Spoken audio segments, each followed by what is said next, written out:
Millions of people sit down every day, close their eyes, and run through a mental checklist of what they need: a better job, relief from a chronic illness, an end to a painful season of loneliness. We submit these requests and open our eyes only to feel like we've spent 10 minutes speaking into a completely empty room. This creates a logical tension. If we accept the premise that the divine is all-knowing, then our problems are not new information. If the cosmic design is perfect, kneeling down to ask for a change in reality effectively means handing the architect a list of corrections for his own blueprints. This friction leads to the deficiency paradox. When we pray exclusively about what we lack, the empty bank account, the physical pain, the isolation, we are forcing our consciousness to fixate entirely on deprivation. We are training our minds to deeply observe our own poverty. The physical result is often a spike in internal anxiety. We get up from our knees feeling more stressed than when we sat down, having spent our time reinforcing the very threats we wanted to escape.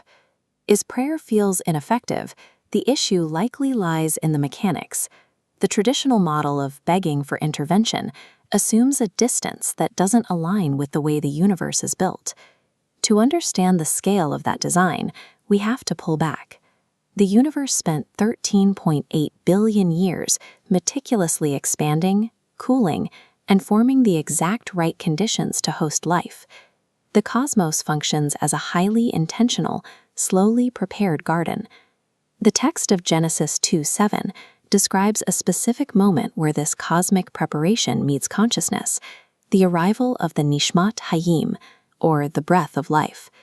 This functions as a permanent hardware installation within human consciousness, designed for constant connection rather than a one-time historical event.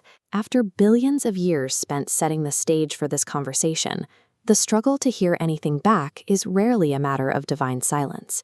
It is an issue of being tuned to the wrong frequency. Consider the physics of resonance. Place two identical tuning forks in a room and strike the first. Because they share the exact same physical properties, the second fork begins to vibrate in perfect harmony without being touched. Spiritual practice follows the same acoustic rule. The divine frequency is already vibrating inside us. We only need to quiet our ego enough so that our conscious self begins to vibrate in sync. This concept of internal synchronization has a biological counterpart in neurotheology. Dr. Andrew Newberg at the University of Pennsylvania uses SPECT scans to map the brain activity of people engaged in deep prayer. During resonance, the frontal lobe, responsible for deep focus, activates intensely.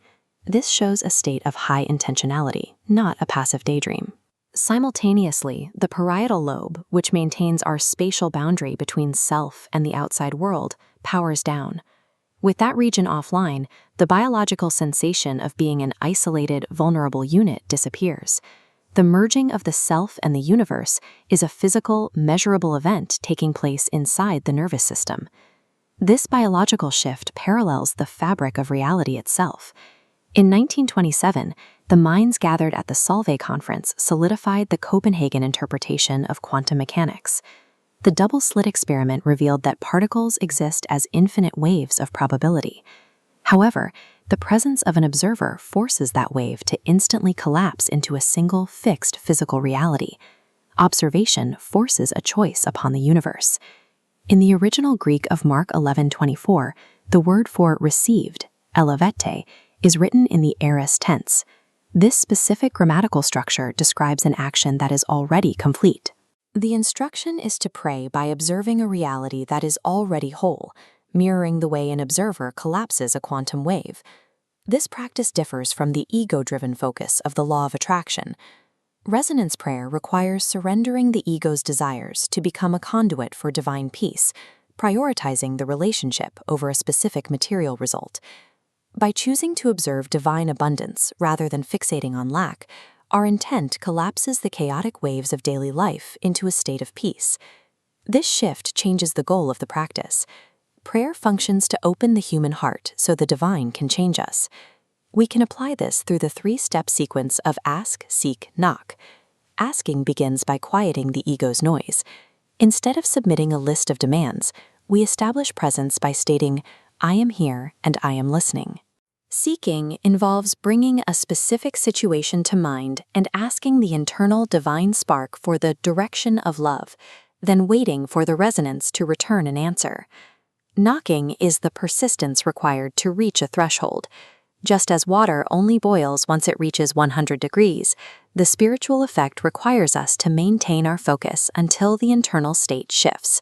Delayed answers represent a threshold that hasn't yet been reached. The practice continues until the physical and spiritual resonance is achieved. Maintaining this frequency involves 3 daily disciplines: 5 minutes of morning silence, a 10-second pause before making decisions, and 5 minutes of evening gratitude. These habits keep the mind tuned to the divine frequency, preventing a relapse into the deficiency paradox. These small daily moments reconnect us to the vastness of our origins. You carry a deliberate fragment of the divine within you. By aligning your consciousness with that internal spark, you match the frequency of the universe itself.